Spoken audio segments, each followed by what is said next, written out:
السلام عليكم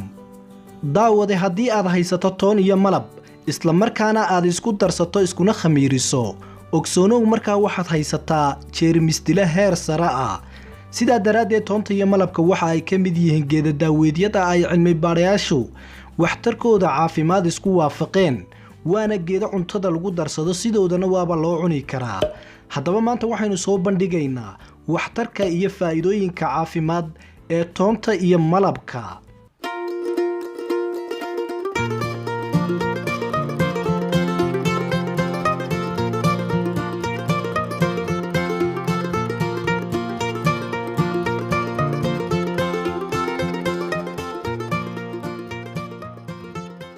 ugu horeyn daawade toontu waxay sare u qaadaa difaaca jidhka waana sababta loogu adeegsado xanuunada uu fayrasku keeno sida ifilada durayga iyo hargabka waxaana la arkay in halista hargabka ay yarayso 70% markii toonta la isticmaalayo sidoo kale toonta waxaa aad ugu badan fiitamiinada ay ka midka yihiin fitamiin C, fitamiin B6, macdanta selenium, macdanta magnesium kuwaas oo sare u qaada difaaca jidhka sidoo kale toonta aynu ka hadalnay haddaynu ku darsano malab waxaa dhismaya habdhiska difaaca jidhkeenna waayo malabka waxa uu awood weyn u yeelayaa unugyada difaaca jidhka gaar ahaan haddii aad ka sheeganaysid meelo jeermis badan sida jeermiska ka yimaada meelaha dadku ay yaalaan sidaa daraaddeed haddii aad ka shakido habdhiska difaaca jidhkaaga ama shaqada difaaca jidhkaaga waa inaad isku darsataa malab iyo toon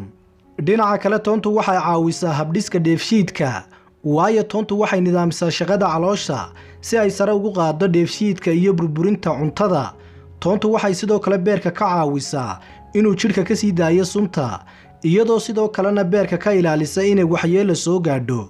daawadayaal toonta arrinta dheefshiidka waxaa kala siman malabka waayo malabku waa maado loo isticmaali karo daaweynta iyo ka hortagga cudurrada sidoo kale malabku waa raashin aad u qiimo badan oo leh nafaqo wuxuuna u fiican yahay carruurta iyo dadka waayeelka sidaa daraaddeed malabku caloosha kuma raago dheefshiidkuna si fudud ayuu u beddelaa sidaa daraaddeed toonta iyo malabku waxa ay u wanaagsan yihiin habdhiska dheefshiidka in isticmaalkooda lagu dadaalaana waxa ay muhiim u tahay caafimaadka geesta kalena toontu waxa ay ka hortagtaa cudurka kansarka ilaahay haynaga hayo intuu asiibana ha ka shaafiye toontu waxay caawimo ka geysataa ka hortagga kansarka gaar ahaan kansarka ku dhaca habdhiska dheefshiidka iyo sanbabada haddaba dadka taariikh ahaan qoysaskooda uu kansarku ku lug leeyahay